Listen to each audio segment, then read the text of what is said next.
সবাই খেলা করলাম না, লুকোচুরি খেললাম, আরো কত কিছু করলাম।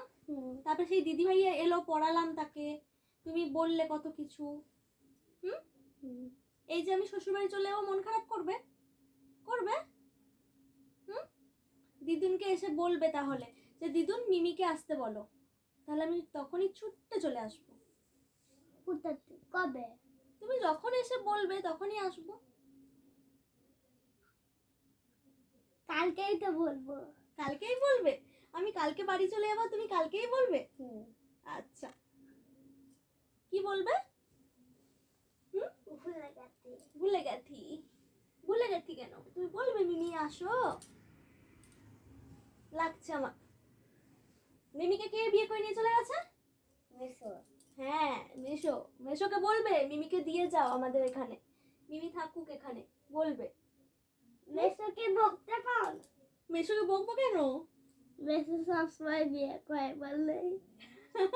মেশো সবসময় বিয়ে করে নিয়ে চলে যায় বলে বকবো? মেশো তো একবারই বিয়ে করে নিয়ে গেছে। আবার সেই পরশুদিন বিয়ে করলে বলবা? পরশুদিন বিয়ে করবে কি? পরশুদিন আমাদের বিয়ের 1 বছর পূরণ হবে। এসো, পরশুদিন কি বিয়ে করবে? 1 বছর পূরণ হবে। কেন? কি কেন? পরশুদিনের দিনই মেশো আমাকে 1 বছর আগে বিয়ে করেছিল। তাহলে আবার কবে বিয়ে? আবার বিয়ে কেন করবে রে? একদিন বিয়ে হয়েছে, আবার কতবার বিয়ে করে রে? অনেকবার। কত ছেলে?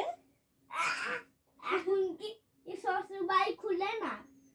না, এখন শ্বশুরবাড়ি ছুটি, শ্বশুরবাড়ি খোলে না। তো স্কুলের মতো ভেবেছিস নাকি শ্বশুরবাড়ি খোলে না? দাঁড়া লাগে ছেড়ে দেবো আমি। কি করবা? লাগে থাম। এটা কি লক্ষ্মী? ওটা দুর্গা। তাহলে হাতে ছুরিগুলো কই গেল? হাতে ছুরিগুলো কই গেল? লক্ষ্মী ঠাকুর হলে হাতের ইয়ে কই? তুই যে লক্ষ্মী বললি তখন